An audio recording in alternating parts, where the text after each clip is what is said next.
So we're definitely in Shawnee territory, Tecumseh's land that us English pushed him off of all sorts. But anyway, we're in Vienna, Illinois, and here to be under the Path of Totality. And there's our little setup, and there's my sweet Mary Beth.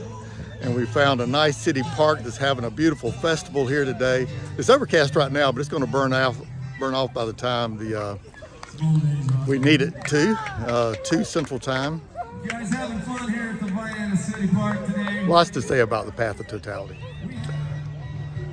On your trek to find and reside in the Path of Totality, I pray you find your way safely back home. So this Path of Totality is a wonderful measure or metaphor for living in the center of your life, the life you've been given to live. Nobody else's life, but your life, to live in that center of your very own life. And finding your way home is that true center of yourself that was put in you at the beginning, a gift from your Maker, to live by the true nature and maybe do the work, live the life, be the person you need to be to all those around you.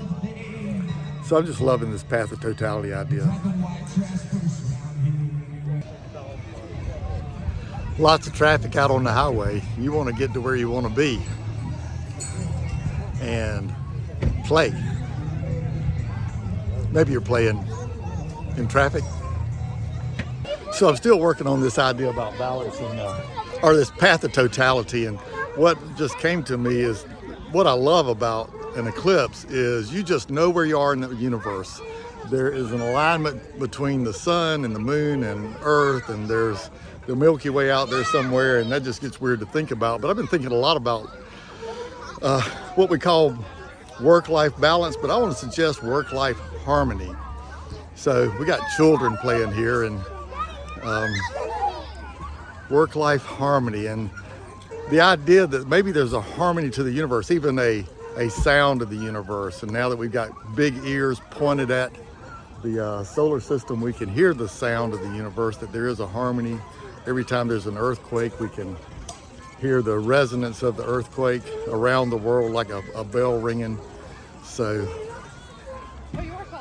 Path of Totality does tell us something about where we are in the world, the balance of things, the perfect balance of the shape of the moon that covers the sun just right for us to see this totality, and maybe the harmony we can find in our place in the universe.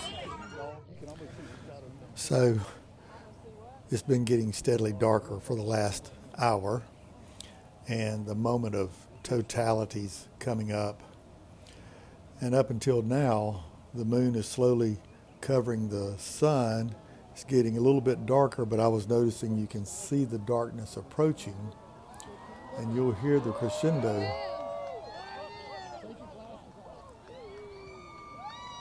as the moon completely covers the sun.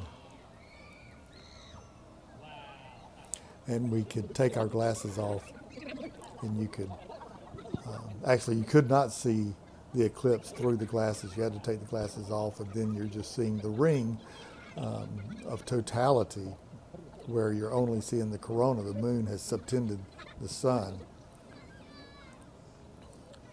I thought I would stop and see if I could get my iPhone to see this remarkable thing, and it almost picks it up. But you could look at this with the naked eye, and it was a pretty significant, solid ring. And then as that totality lasted about 3 minutes, and then you see a star there in the sky as the moon moved on by, and it begins to get just a little bit brighter, and then you see the diamond ring, so to speak, just a bright, brilliant speck of sun coming around that ring, and then it pretty quickly gets light again. I haven't noticed when that particular street light goes out, but just a little bit of sun and it got very bright very quickly. Again, this path of totality being such an interesting metaphor for realizing where we are in the universe. If you're on the center line of your life, if you're moving in a direction, or are you in the ditch or in a exit lane, good luck finding your way.